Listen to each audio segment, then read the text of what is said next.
অসংখ্য দুরূদ ও সালাম নাযিল হন মুস্তাফা সাল্লাল্লাহু আলাইহি ওয়াসাল্লামের উপর, যার পরে পৃথিবীতে আর কোনো নবী রাসূল আগমন করবেন না। আল্লাহুম্মা সাল্লি আলাইহি আল্লাহুম্মা বারিক আলাইহি।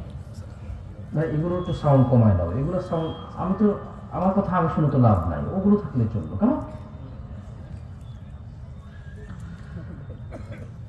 প্রথমেই একটু যারা ইউটিউব অথবা ফেসবুকে বা সোশ্যাল মিডিয়া দিন প্রচার করে ক্যামেরাম্যান অথবা ইউটিউব ফেসবুকের চ্যানেলের মালিকদের জন্য দুই চারটা কথা বলি কেমন? এর আগে একটু আপনাদের বলি, যারা দাঁড়ায় আছেন, কখনো কি কোনো বিবাহের দাওয়াতের মানে বিবাহের জন্য আপনার পরিবারের কারো বিবাহ আর আপনি দাওয়াত দেওয়ার দায়িত্ব পাইছেন, এরকম কি হয়েছে কখনো? যদি হইতো তখন আপনি বুঝতেন যে আপনি যেভাবেই দাওয়াত দেন আপনার ফুফা খালু দুলাভাই রাগ, দাওয়াত ঠিকভাবে হয় নাই। এমন করে কোন বিয়া হবে?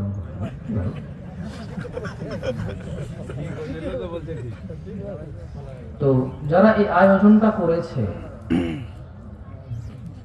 আপনি যদি না দাঁড়িয়ে থেকে যদি বসেন, ওর এই দিনের পর দিনের পরিশ্রম, এই অর্থ ব্যয় ওকে আরো উৎসাহিত করবে আগামীর পরিশ্রমের জন্য, বিশ্বাস করেন। আপনারা যদি মাঠে না বসে এখানে সেখানে দাঁড়িয়ে থাকেন, পরবর্তী বছর সে চিন্তা করবে ঠিক আছে আয়োজনটা আরো ছোট করি, কারণ মানুষ বসে না, মানুষ দাঁড়িয়ে থাকে। আপনি কখনো একটা মাহফিলের আয়োজক হয়ে আয়োজন করেন, তারপরে দেখবেন কত মানুষ আপনার উপরে রাগ, কাকে দাওয়াত দিয়েছেন, কাকে সভাপতি করছেন, কার নাম বাদ গেছে পোস্টারে, কার দাওয়াটা ঠিকভাবে হয় নাই। সেদিন আপনি বুঝবেন একটা মাহফিল ছোট হোক বা বড় হোক বা মাঝারি হোক, যার যার মতো করে একটা মাহফিল করা কত কঠিন। একটা স্টেজ বানানো, একটা প্যান্ডেল বানানো, কিছু মাইকের ব্যবস্থা করে কোন একজনকে নিয়ে এসে কথা বলার সুযোগ করে দেওয়া আর আপনাকে শোনার সুযোগ করে দেওয়া কত কঠিন দায়িত্ব। আমি চাই না এটা আপনি অনুভব করেন যে আপনি নিজে মাহফিল আয়োজন করে তারপরে কষ্টটা বোঝেন। আমি অনুরোধ করবো যারা দাঁড়িয়ে আছেন, যাদের শোনার ইচ্ছা আছে আপনারা চাইলে বসে যেতে পারেন। এটা হচ্ছে আপনাদের প্রতি আমার অনুরোধ। বহু দূর থেকে আসছি আপনাদের মেহমানদারি নেওয়ার জন্য। অ্যাজ এ মেজবান আপনারা মেহমানের যতটুকু আল্লাহ আপনাদেরকে তৌফিক দিয়েছে, নম্রতা দিয়েছে, আপনারা চেষ্টা করবেন সেই নম্রতা দিয়ে পেশ আসার জন্য। আর সবচেয়ে বড় ভদ্রতা মাহফিলের, যেহেতু বসেই শোনার নিয়ম, বসে শুনবেন, এটা হচ্ছে সহজ কথা, যেহেতু আপনাদের ইচ্ছা বাকি। আর বাকি ক্যামেরাম্যানদেরকে বলবো, তোমরা কেন রেকর্ড করো আমি জানি না। যদি তোমাদের এই লোকজন দেখিয়ে বিখ্যাত হওয়া বা কিছু টাকা পয়সা বা তুমি একটা কিছু পারো এরকম কিছু বোঝানোর জন্য হলে তোমাকে কিছু বলার নাই। আর যদি দিন প্রচারের স্বার্থে তুমি রেকর্ড করো, তাহলে কোন হুজুর কোন নায়িকার নাম নিছে কোন এক মাহফিলে, তোমার তো দরকার নাই এটাকে রেকর্ড করে ছেড়ে দেওয়ার। তুমি না দিন প্রচারক, তুমি অতটুকু প্রচার করবা যতটুকু দিন। এজ এ দিন প্রচারক যদি আমি দিন প্রচার করতে এসে খেয়ানত করি অথবা ভুল করি, উপস্থিত জনতার সামনে আমার ভুল হয়েছে, কিন্তু তুমি ক্যামেরা যেটা বন্দী করেছো, তুমি তো ফেসবুক এবং ইউটিউবে চাও দিন প্রচার করতে, আমার ওই ভুল প্রচারে কিসের দিন প্রচার আছে বলো? তুমি তো জানো এটা দিন না। তাহলে কোন হুজুর কোন নায়িকার নাম নিছে, কোন হুজুর কোন নায়কের নাম নিছে, তোমার তো দরকার নাই তার ওই অতটুকু অডিওর সাথে ওই মহিলার ছবি লাগাই দিয়ে প্রচার করে দেওয়া। এটাতে কেমন দিন প্রচার তোমার? ছি, তোমার মতো বাজে দিন প্রচারক আমি দেখি নাই।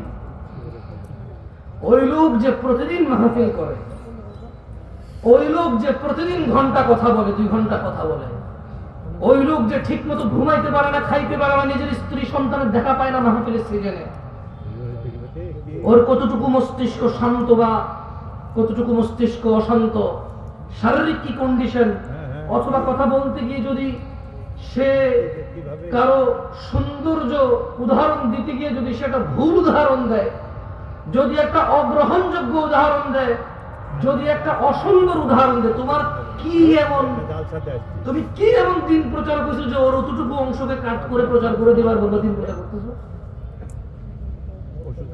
কি এতে তার কি তোমার কি সৌন্দর্য হচ্ছে? মানে তোমার ওই ইউটিউবার ফেসবুকে ওই নায়ক নায়িকার অতটুকু অংশে কি প্রচার হয়েছে দিনে বলতে পারো আমার? কিছুই নেই। বরঞ্চ একটা কাজ করো, আমি আজকে 1 ঘন্টা কথা বললে এগুলো তোমার প্রচার করার দরকার নেই। জানো, এই যে আমি আজকে এটা বলছি না, এতে কোনো বেনিফিট নাই। আমি যদি একটা আয়াত পড়ি, তোমাকে যদি আল্লাহ এতটুকু যোগ্যতা দেয় যে তুমি বুঝতে পারো এটা কোরআনের আয়াত, আমি যদি একটা হাদিস পড়ি, তুমি যদি বুঝতে পারো এটা হাদিস, বরঞ্চ কাট করে ওই কোরআনের আয়াতটুকু আর অর্থটুকু যে আমি বলছি, হাদিসটুকু আর হাদিসের অর্থটুকু যে আমি বলছি, এটুকু প্রচার করো ভাই। এতেই দিন প্রচার আছে, এর বাইরে দিন প্রচার নাই। তোমরা কি নোংরামো করছো, কে কাকে কি বলছে, শুধু ওগুলো প্রচার করে বলছো দিন প্রচার। তোমাদের ইচ্ছা ভাই, তোমাদের বুঝের মতো তো আর আমার বুঝ হয় নাই, আমি পারবো না। আমার মনে আছে আমি গত বছর এই মাঠে এসেছিলাম, অশ্লীলতা নিয়ে কথা বলেছিলাম গত বছর। আজকে চাচ্ছি সুন্নাহকে আঁকড়ে ধরার বিষয়ে কিছু কথা বলতে, যার অভাব আমাদের সবার মধ্যে আছে কম বেশ। সাউন্ড আরো কম করে দেওয়া যায় ভাই, খুব বিরক্ত লাগে নিজের সাউন্ড নিয়ে শুনতে। গান গাইলে গজল গাইলে এক হিসাব, ইকো শুনলে আরো বেশি তালে তালে তাল বাড়ে, কথা বললে নিজের শব্দ নিজের কাছে সবসময় বিরক্তির কারণ হয়ে দাঁড়ায়। বিসমিল্লাহ বিসমিল্লাহ শোনা যায়, খালাস আলহামদুলিল্লাহ। দিনী ভাইরা, আপনারা আজকে যারা উপস্থিত হয়েছেন, আপনাদের এতটুকু বলি, ইন্নাদ-দীনা ইনদাল্লাহিল ইসলাম, আল্লাহর কাছে একমাত্র মনোনীত দ্বীন হচ্ছে ইসলাম। আল্লাহ বলেন, ওয়া মাখতালাফাল্লাযীনা উতুল কিতাবা ইল্লা মিন বা'দি মা জাআহুমুল ইলমু বাগিয়ান বাইনাহুম, আর যাদেরকে কিতাব দেওয়া হয়েছিল তারা কেবল পরস্পর বিদ্বেষ বশত, মানে আমার কথাই আপনার ভালো লাগে না, আপনার আচরণ আমার ভালো লাগে না, আপনার আমার স্টাইল ভালো লাগে না, কথার আন্দাজ ভালো লাগে না, বডি ল্যাঙ্গুয়েজ হাত পা নড়ে ভালো লাগে না, দ্রুত কথা বলি বা জোরে কথা বলি বা আস্তে কথা বলি ভালো লাগে না। অথবা আপনি নিজেকে শুধু হানাফি মনে করেন বা শাফি মনে করেন, হাম্বালি বা মালিকি মনে করেন। হানাফি মনে করার পরে আপনি হয়তো মনে করেন নিজেকে চিশতি, সাবরি, তরিকত, হাকিকত, মারিফত, শরীয়ত এভাবে মনে করতে পারেন। সুফি নিজেকে মনে করতে পারেন। সুফি মনে করার পর আপনি মাইজ ভান্ডার, সারসিনা, তারপরে এদিকে জৈনপুর, আটরশি, ফুরফুরা, আপনি নিজেকে এগুলো মনে করতে পারেন। আপনাকে একটা কথা বলি, মনোযোগ দিয়ে শুনেন। আল্লাহ সূরা আল ইমরানের 19 নম্বর আয়াতে বলেছে যে আল্লাহর কাছে একমাত্র মনোনীত হচ্ছে দ্বীন হচ্ছে কি? কি? তাহলে প্রবলেম কোথায়? আল্লাহ বলেন, ওয়া মাখতালাফাল্লাযীনা উতুল কিতাবা ইল্লা মিন বা'দি মা জাআহুমুল ইলমু বাগিয়ান বাইনাহুম, আর যাদেরকে কিতাব দেওয়া হয়েছিল তারা শুধু নিজেদের বিদ্বেষ বশত, তাদের কাছে জ্ঞান আসার পর তারা মতনৈক্য ঘটিয়েছিল। ইলম এসেছে, জ্ঞান এসেছে, ফুরকান এসেছে, সত্য মিথ্যার পার্থক্যকারী এসেছে, কিন্তু না, কোরআন ও সহিহ সুন্নাহে তাদের কোনো আপত্তি ছিল না, কিন্তু তারা নিজেদের একে অপরের বিদ্বেষে বসে তারা জ্ঞান আসার পর মতনৈক্য করেছিল। একজন আরেকজনের মতনৈক্য করতে গিয়ে ইসলামেরই মতনৈক্য করে ফেলেছে। তারা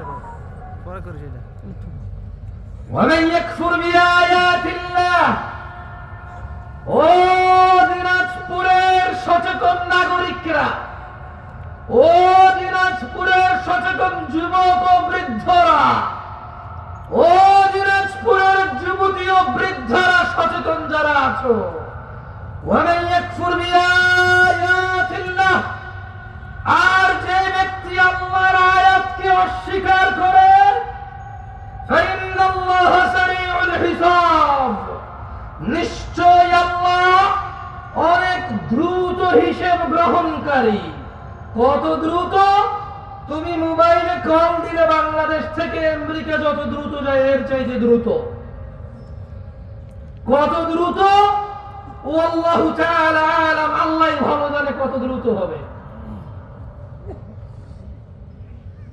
ইত্তাকু রাব্বাকুম ইয়া নাস, মানুষ রবকে ভয় করো। আল্লাহর কাছে একমাত্র মনোনীত দ্বীন ইসলাম। নিজেদের দলে দলে বিভক্ত করে ভিন্ন ভিন্ন নামে ইলম, জ্ঞান, সত্য মিথ্যা আসার পরেও নিজেদের একজন আরেকজনকে পছন্দ অপছন্দের কারণে তোমরা দ্বীনকে অস্বীকার করিও না, মতনৈক্য করিও না। জেনে নাও, সুন্নাহকে আঁকড়ে ধরা আমাদের জন্য আবশ্যক। সফলতা নেই মুস্তাফার অনুসরণ ছাড়া, সাল্লাল্লাহু আলাইহি ওয়াসাল্লাম।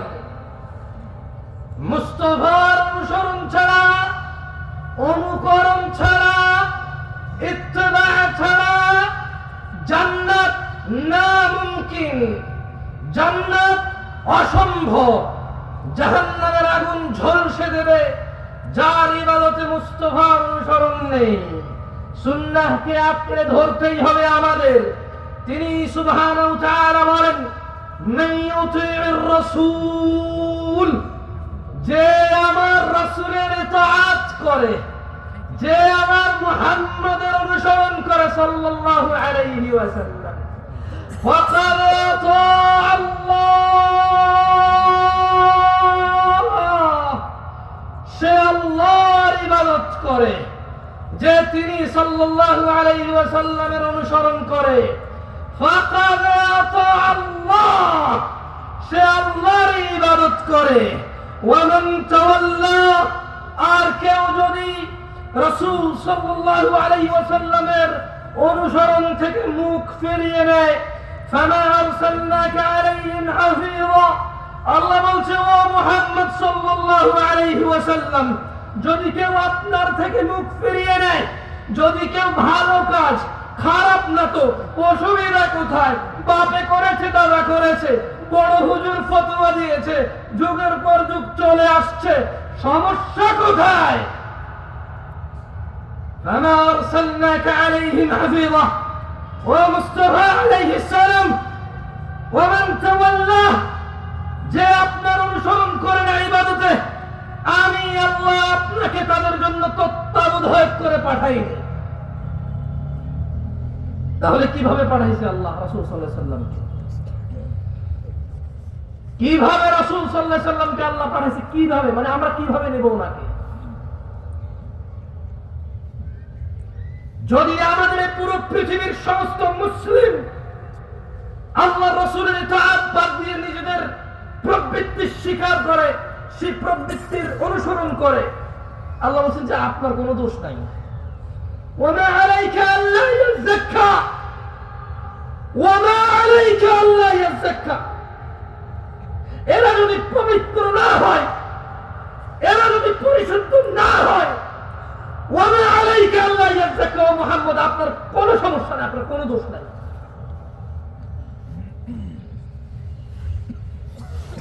কারণ আল্লাহ ওনার মুস্তাফাকে কি বলেছেন সাল্লাল্লাহু আলাইহি ওয়াসাল্লাম?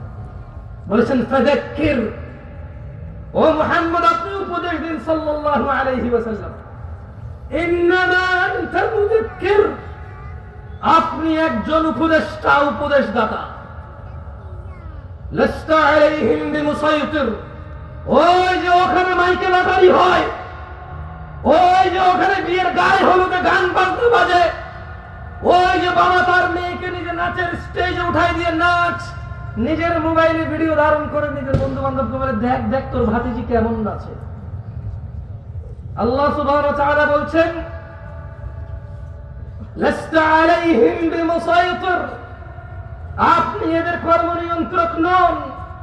তবে আপনি জেনে নেন ও মুস্তাফা, আপনি জেনে নেন, ইল্লা মান তাওয়াল্লা ওয়া কাফার, যে আপনার থেকে মুখ ফিরিয়ে নেবে, যে আপনার অনুসরণের অস্বীকৃতি করবে, ফায়ুআযিবুহুল্লাহ আল আযাব আল আকবার, তিনি সুবহানাহু ওয়া তাআলা তাকে কঠোর দণ্ডে দণ্ডিত করবেন। এই হচ্ছে ওনার মর্যাদা। আমরা যদি মুস্তাফার অনুসরণ না করি আলাইহিস সালাম, আল্লাহ নবীর অনুসরণ না করলে, নবীর উপদেশ মেনে না চললে আলাইহিস সালাম আমাদেরকে কঠোর দণ্ডে দণ্ডিত করবেন। তিনি তা কোরআনুল কারীমে সুস্পষ্ট করে তিনি বর্ণনা করেছেন, ওয়ার্নিং করেছেন আমাদের। দিনী ভাইরা, আল্লাহর কাছে একমাত্র মনোনীত দিন হচ্ছে কি? ইসলাম। আর আমরা কেন ইলম আসার পরেও, জ্ঞান আসার পরেও আমরা কেন মতনৈক্য করে বলতে পারেন? আমি কিন্তু একটু আগে বলেছি, নিজেদের বিদ্বেষ বশত। কার বিদ্বেষ বশত? কার? প্রবলেম আমার, প্রবলেম আপনার। কারণ আপনি নিজে যদি বলি যে কোরআন কি পূর্ণাঙ্গ মানেন, আপনি বলবেন মানেন। আমি যদি বলি যে পরিস্থিতি যদি এমন আসে কোরআনের জন্য জীবন দিতে হবে, মানে এখানে চান্সেস আছে যে মানে জীবনটা চলে যাবে, মনে হয় দাঁড়াবেন, আপনি বলবেন হ্যাঁ দাঁড়াবো। যদি বলি মুস্তাফা ছাড়া কেউ নেই অনুসরণীয়, আপনি কি মানেন? আপনি বলবেন অবশ্যই, উনি ছাড়া কে আছে অনুসরণীয়। যদি বলি তিনি সাল্লাল্লাহু আলাইহি সাল্লামের অনুসরণীয় হচ্ছে আল্লাহর ইবাদত, আপনি কি মানেন? আপনি বলবেন অবশ্যই, তিনি সাল্লাল্লাহু আলাইহি সাল্লামের অনুসরণীয় হচ্ছে আল্লাহর ইবাদত। তাহলে প্রবলেম কোথায়? আমরা কেন বিভক্ত? কোরআন তো আমরা পূর্ণাঙ্গ মানতে রাজি, জীবন দিতে রাজি। উনি সাল্লাল্লাহু আলাইহি সাল্লামকে সর্বোচ্চ পর্যায়ে রাখতে আমরা রাজি। তাহলে প্রবলেম কোথায়? প্রবলেম কোথায় বলেন তো? কোথায়? নিজেদের। প্রবলেম কোথায়? হানাফির, শাফির, মালিকির, হাম্বলির, চিশতির, সাদরির না, নিজেদের। মানে আমার প্রবলেম কার? আমাদের প্রবলেম। আল্লাহর কাছে একমাত্র মনোনীত দিন হচ্ছে কি? ইসলাম। দিন কি আসলে? আল্লাহ সুবহানাহু ওয়া তাআলা কোরআনুল কারীমে বলছেন, ওয়া আতাকুমুর রাসূল, যা রাসূল সাল্লাল্লাহু আলাইহি সাল্লাম দিয়েছে, ফাখুযুহু, তা নিয়ে নাও। দিন কি?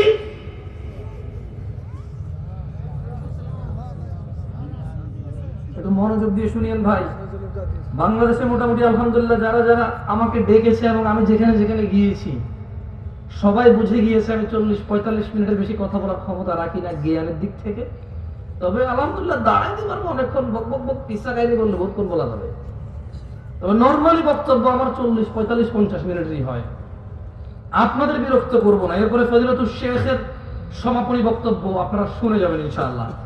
আপনাদের যাতে কষ্ট না হয়, উনি আমাকে মাইকটা ধরার পরও ছেড়ে দিয়েছে, আমরা কি ওনার ইজ্জত করবো না? আপনাদের যাতে কষ্ট না হয়, উনি মাইকটা ধরার পর আমাকে ছেড়ে দিয়েছে। আমিও ইনশাআল্লাহ খুব শীঘ্রই ওনাকে ওনার মাইক, আবার ওনাকে ওনার মাইক ওনার কাছে দিয়ে দেবো। আপনারা ইনশাআল্লাহ আছেন তো? ইনশাআল্লাহ। ভাই তোমাদের যদি বলি একটু বসতে, তোমাকে মাইন্ড করবো, বহু দূর থেকে আসছে, বিশ্বাস করো সকাল 10টা গাড়ি করতে হবে। না না না, দাঁড়ায় থাকতে যদি কমফোর্টে দাও, তবে বসতে ভালো হবে, একটু সুন্দর হয়। থাকে না একটা যে সেটা সৌন্দর্য থাকে না। আর যদি ঠান্ডা লাগে, দাঁড়ায় থাকতে ভালো লাগে, টোটালি ফাইন। আমি নিজে দাঁড়ায় আছি, তোমার বসতে বললে বলবো যে আপনি নিজে তো দাঁড়ায় যায় কথা বলবেন, তো তাইলে ভাই আমার দরকার নাই ভাই আবার। ঠিক আছে, আল্লাহ তাআলা আমাদের উপর রহম করুন, আমিন। বলেন তো দিন কি? ওয়ামা আতাকুমুর রাসূলু ফাখুযুহু, রাসূল যা দিয়েছে তা নিয়ে নাও। ওয়ামা নাহাকুম আনহু ফান্তাহু, যা থেকে তিনি নিষেধ করেছেন তা তোমরা বর্জন করো। ওয়াত্তাকুল্লাহ, আর তোমরা আল্লাহর তাকওয়া অবলম্বন করো। ইন্নাল্লাহা শাদীদুল ইকাব, ও মানুষ, নিশ্চয়ই আল্লাহ শাস্তি দানে অনেক অনেক অনেক অনেক অনেক অনেক অনেক বেশি কঠোর। আল্লাহ শাস্তি দানে অনেক কঠোর।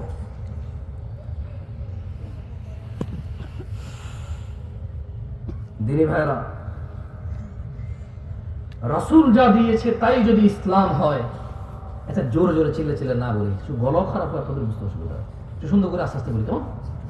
আচ্ছা, রাসূল যা দিয়েছে তা যদি নিয়ে নিতে হয় কোরআনের আদেশ অনুযায়ী, রাসূল যা নিষেধ করেছে তা যদি ছেড়ে দিতে হয় কোরআনের আদেশ অনুযায়ী, তাহলে রাসূল সাল্লাল্লাহু আলাইহি ওয়াসাল্লাম দিয়েছে কতটুকু? মানে তিনি আসলে আমাদেরকে কতটুকু দিয়ে চলে গেছে? আছে আছে আছে আছে عن عبد الله بن مسعود رضي الله عنه قال সাহাবীর নাম কি? একটু মনোযোগ দিয়ে শুনেন, আমি মাঝে মধ্যে আপনাদের প্রশ্ন করব, মারহাবা ঠিক এগুলো আমার দরকার নাই, শুধু আমি যে প্রশ্ন করি ওই প্রশ্নগুলা মাঝে মধ্যে যদি অ্যান্সার করেন আমি বুঝতে পারবো যে আমি বলছি আল্লাহর জন্য, আপনারা শুনছেন কার জন্য। একটু মানে ভালো লাগবে বুঝতে পারলে যে আপনারা আছেন আমার সাথে। কেউ বসে বসে ব্যবসা বাণিজ্যের টাকা পয়সার হিসাব, প্রেমিকার নাম্বার ব্লক করে দিছে, আর একটা আইডি খুলছেন, তারা রিকোয়েস্ট পাঠাইছেন অ্যাড করছে কিনা, মানে এইসব হিসেবে আপনারা নাই, ওয়াজে আছেন, তাহলে আমি বুঝবো, বুঝছেন। عن عبد الله بن مسعود رضي الله عنه قال عبد الله بن مسعود رضي الله عنه থেকে বর্ণিত, তিনি বলেন قال رسول الله صلى الله عليه وسلم আল্লাহর রাসূল সাল্লাল্লাহু আলাইহি ওয়াসাল্লাম বলেছেন। কে বলেছেন? কে বলেছেন? হাদিস বর্ণনা করতেছেন কোন সাহাবী? এর জোরে বলেন, কোন সাহাবী? বর্ণনা করতেছে কে? আব্দুল্লাহ ইবনে মাসউদ। তিনি বলেছেন যে আল্লাহর নবী সাল্লাল্লাহু আলাইহি ওয়াসাল্লাম বলেছেন, ইন্নাহু লাইসা শাইউন ইউকাররিবুকুম ইলাল জান্নাতি ইল্লা ক্বাদ আমারতুকুম বিহি। আমার উম্মতরা, ও মানুষ, পৃথিবীবাসী, তিনি সাল্লাল্লাহু আলাইহি ওয়াসাল্লাম বলেছেন যে নিশ্চয়ই এমন সকল কিছু, এমন, আপনারা অনেকে কিন্তু আশহাদু আন্না মুহাম্মাদুর রাসূলুল্লাহ পরে এভাবে করতে দেখেন কাউকে, রাইট? আমি হাসতে বলছি ভাই, বলছি দেখেন কিনা, বলবেন হ্যাঁ মানা, এটাই তো সুন্দর, দেখেন কিনা, দেখেন না? আমি শুধু ছোট্ট একটা উদাহরণ দিলাম। অনেকে আশহাদু আন্না মুহাম্মাদুর রাসূলুল্লাহ বলে কি করে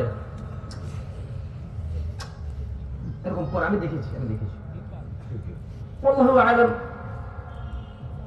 মানে সুন্নতে মুহাম্মদ রাসূলুল্লাহ সাল্লাল্লাহু আলাইহি ওয়াসাল্লাম ওয়াহী ভিত্তিক এই নিয়ে কোনো তথ্য আছে কিনা, আমার এমনিতে জ্ঞান কম, আমি জানি না, যেহেতু আমার পড়াশোনা কম, জ্ঞান কম, পড়াশোনা কম, হয়তো আমি ওটুক পর্যন্ত পৌঁছাতে পারিনি। যদি আপনাদের কারো কাছে কোনো তথ্য থাকে এই বিষয়ে, সুন্নাহ অনুযায়ী, কি অনুযায়ী? সহিহ সুন্নাহ অনুযায়ী যদি থাকে বলিয়েন, আমরা করবো ইনশাআল্লাহ। আমরা কেন ছেড়ে দেবো? দাঁড়িয়ে রাখছি, মানুষ দাঁড়িয়ে ছেড়ে দেয় স্মার্ট হওয়ার জন্য, সুন্দরী বউ পাওয়ার জন্য, চাকরি বাকরি করার জন্য, ভালো সুন্দর নিজের পরিবেশন করার জন্য। আমরা ওই জিনিস স্যাক্রিফাইস করে দিছি, দাঁড়িয়ে রেখে দিছি সুন্নাহকে ফলো করার জন্য। তার আশহাদু আন্না মুহাম্মাদুর রাসূলুল্লাহ বলে চুমা খেতে অসুবিধা কোথায়? যদি এতে কোনো নেকি থাকে কোরআন সুন্নাহ থেকে, অসুবিধা কোথায় ভাই? কোনো অসুবিধা আছে? আমরাও করবো ইনশাআল্লাহ।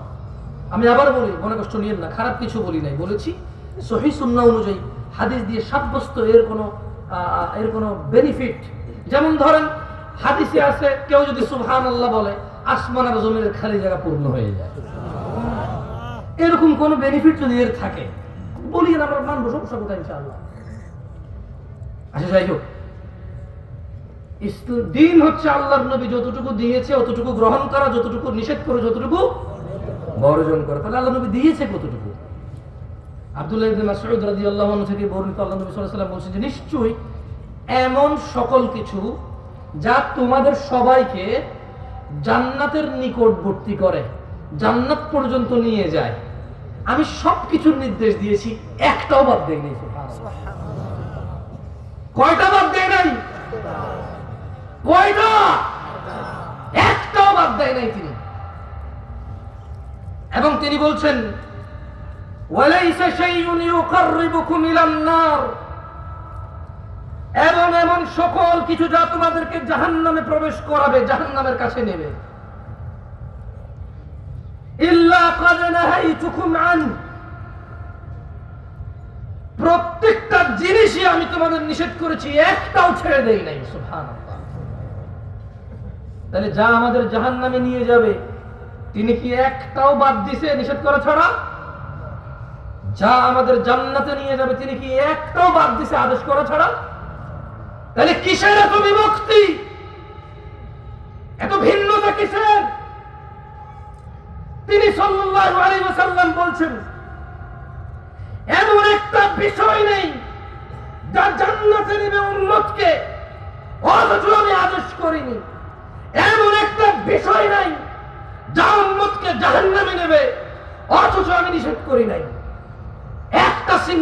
নেই, বিভক্তি কিসের? কিসের? কারো কি সন্দেহ আছে? কারো কি সন্দেহ আছে যে উনি কিছু বাদ দিয়ে গেছে? কেউ কি এরকম আস্থা রাখেন, কেউ কি এরকম বিলিভ করেন যে উনার বলে যাওয়া পথের বাহিরে জান্নাত আছে? তাহলে বিভক্তি কিসের? আসেন না, আমি আপনাদের উদ্যত আহ্বান জানাই, যারা আমার যুবক ভাইরা আছেন এবং যারা ম্যাচিওর আছেন এবং যারা আরো একটু বয়স বেশি আছেন, আসেন না একটু কোরআন সুন্নাহ পড়ি। এবার আসেন না, এবার রুকু দিচ্ছি কেন দিচ্ছি, সিজদা দিচ্ছি কেন দিচ্ছি, সালাত আদায় করতেছি কেন করতেছি, ডান হাতে খাচ্ছি কেন খাচ্ছি, সালাম দিচ্ছি কেন দিচ্ছি, বাম পায়ে টয়লেটে যাচ্ছি কেন যাচ্ছি, ওয়াজ করতে আসছি কেন আসছি, ওয়াজ শুনতে আসছি কেন শুনছি, বাচ্চাকে মাদ্রাসায় পড়াচ্ছি কেন পড়াচ্ছি, স্কুলে পড়াচ্ছি কেন পড়াচ্ছি, গান শুনতেছি কেন শুনতেছি, কোরআন শুনতেছি কেন শুনতেছি। আসেন না একটু জেনে শুনে করি। আসেন না, তিনি তো একটাও বাদ দেয় নাই যা জাহান্নামে নিয়ে যাবে, সব নিষেধ করছে। তিনি তো একটাও বাদ দেয় নাই যা জান্নাতে নিয়ে যাবে, সব আদেশ করছে। ভিন্নতা কিসের? অবহেলা কিসের? কিসের এত গাফিলতি? মা গাররাকা বিরাব্বিক, কিসে এত দয়াময় আল্লাহ থেকে আমাদেরকে দূরে রাখছে? কিসে? কি পাইছি আমরা? মা গাররাকা বিরাব্বিকাল কারীম, এত দয়ালু আল্লাহ থেকে কিসে আমাদেরকে দূরে রাখছে? আল্লাহ আমাদেরকে বোঝার তৌফিক দান করুন।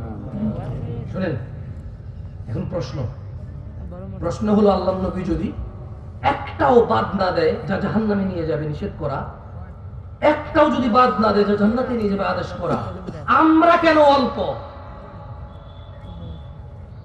কেন আজকে আমরা অল্প? কেন আমাদের ঐক্যতা নাই? এটারও একটা কথা তিনি বলে গিয়েছেন। তিনি বলেছেন, আন আবি হুরায়রা রাদিয়াল্লাহু আনহু, আবু হুরায়রা রাদিয়াল্লাহু আনহু থেকে বর্ণিত, তিনি বলেন আল্লাহর নবী সাল্লাল্লাহু আলাইহি সাল্লাম বলেছেন, সাহাবীর নাম কি?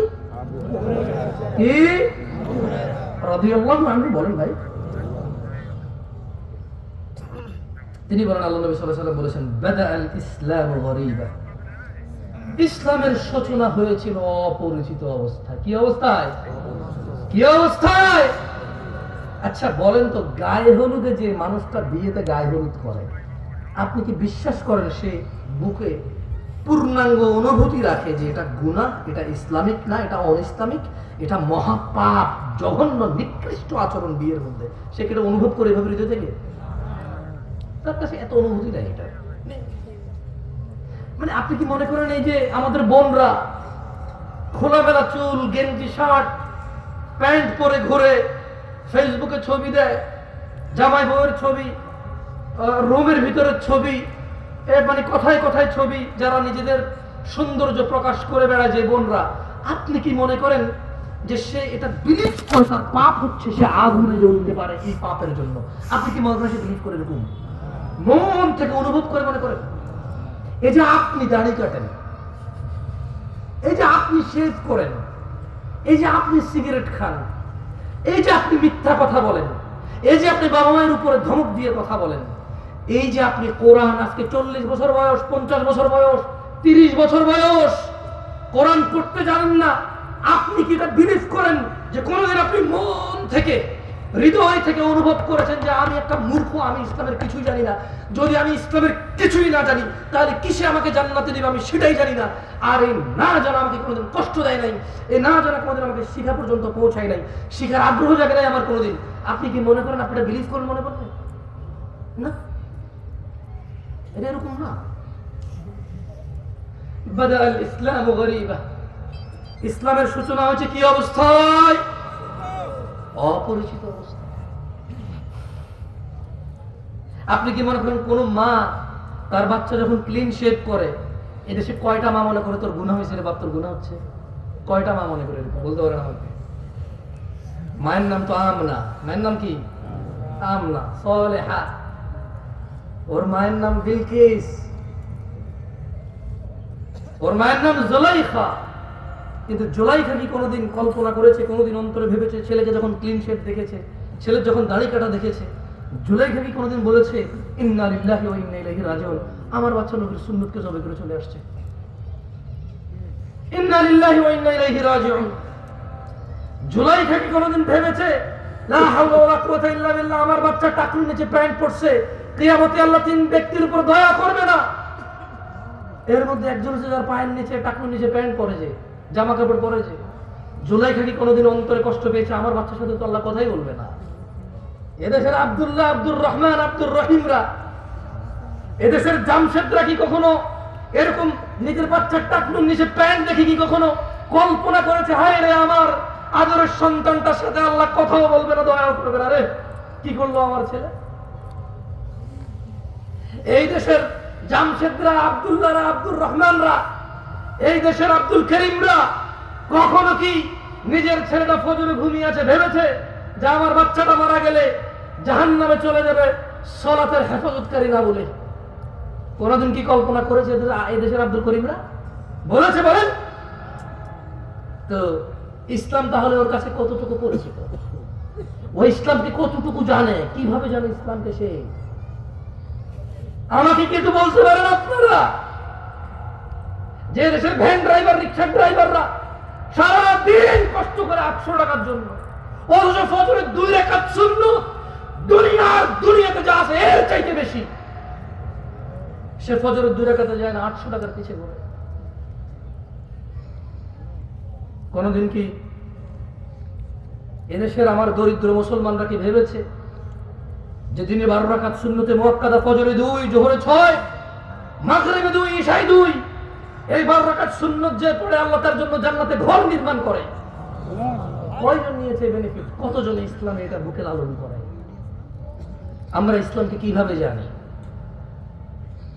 শুধু বিয়েতে কবুল আমাদের ইসলাম সম্মত, বাকি বউ যে কাপড় পরে, জামাই যে কাপড় পরে, যেখানে বসে বিয়ে হয়, যে বিয়ে পড়ে, যে উকিল হয়, যে সাক্ষী হয়, সবকিছুতে ইসলাম কোথায়? মুসলমানের বিয়েতে ইসলাম কোথায়? মুসলমানের বিয়েতে ইসলাম কোথায়? আমরা যদি ইসলাম জানি তাহলে বিয়েতে ইসলাম কোথায়? বলতে পারেন কোনটা কোনটা ইসলামিক, কোনটা কোনটা বিয়েতে ইসলামিক আমাদের? আজকে এখানে আপনার উপস্থিতিতে আপনি নিজে কয়টা ইসলাম আছে আপনার মাঝে, আমার মাঝে? কয়টা আছে? এই আয়োজক ছেলে আমাকে ফোন করেছে, বলেছে ভাই আপনি আসতে হবে, আপনার নামই করছে। আমি ওয়াজ দেওয়ার সময় বলছি আমি পারলে আর আসবো না, ফোন রাখো, তোমার থেকে কি ওয়াজ দিয়েছি নাকি? আমার নম্রতা কোথায় ছিল ওর সাথে? ও তো কত সুন্দর আয়োজন করেছে, কত কষ্ট করেছে, কিন্তু আমি কি ওর দুঃখ বোঝার চেষ্টা করছি? হয়তো করিনি তখন। তখন আমার রাইট নিয়ে আমি চিন্তা ছিলাম যে দূর ভাই, আমি তো বলছি, তুমি কেন ফোন দিচ্ছ আমাকে? কোথায় আমাদের ইসলাম? আমরা তো নিজেরাই দিনে 10টা ভুল করি, নিজেরাই দিনে 100 ভুল করি, 500 ভুল করি।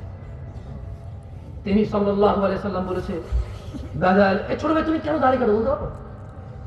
বলতে পারো তুমি কেন দাড়ি কাটো? তুমি জানো না। Maybe you look nice, you think like that. তোমার একটা চিন্তা, জাস্ট তোমার একটা ধারণা। মেবি তুমি বৃদ্ধ দেখতে চাও না নিজেকে, দাঁড়িয়ে রাখলে বুড়া বুড়া মনে হয়। হয়তো তোমার মাথায় একটা ঢুকছে পোকা, আদারওয়াইজ হোয়াট এলস? আর কি মানে, আর কি হতে পারে এখানে? পারপাস কি হতে পারে দাড়ি কাটা? মানে কি? জ্ঞান বেড়ে যায়, উচ্চতা বেড়ে যায়, বংশমর্যাদার পরিচয় চেঞ্জ হয়ে যায়, চাকরি হয়ে যায়, হোয়াট? তুমি প্রতি বৃহস্পতিবার রাতে কাটো, শুক্রবারকে উদ্দেশ্য করে। তুমি বিয়েতে যাওয়ার আগের দিন কাটো, তুমি বাড়িতে যাওয়ার আগের দিন কাটো, তুমি শহরে যাওয়ার আগের দিন কাটো, তুমি বাড়িতে ফেরার দিন কাটো। কেন? তুমি নিজে জানো। ইসলামের সূচনা হয়েছিল কি অবস্থায়? সবাই বলেন, ইসলামের সূচনা হয়েছিল কি অবস্থায়?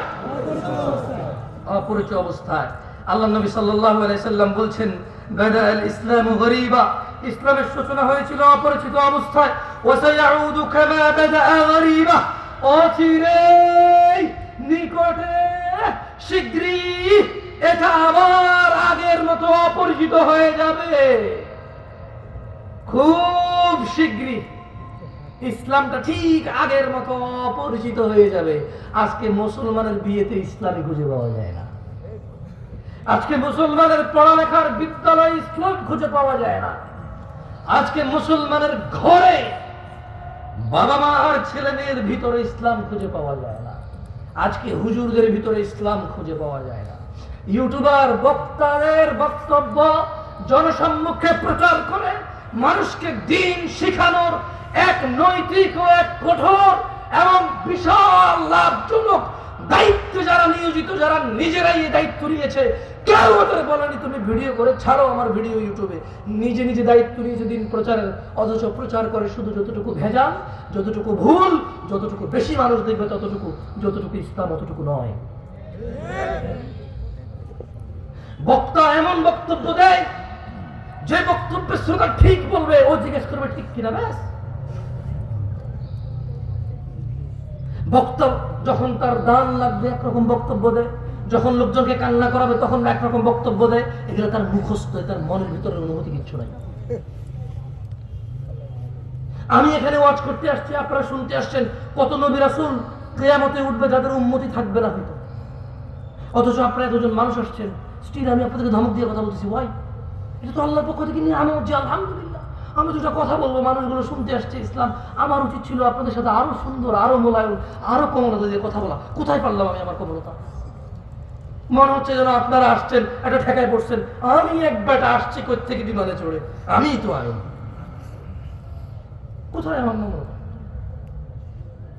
আমি তো আসলে শঙ্কিত আমাকে নিয়ে। আপনাদের কি ওয়াজ করবো আমি? আমি আমাকে নিয়ে চিন্তিত।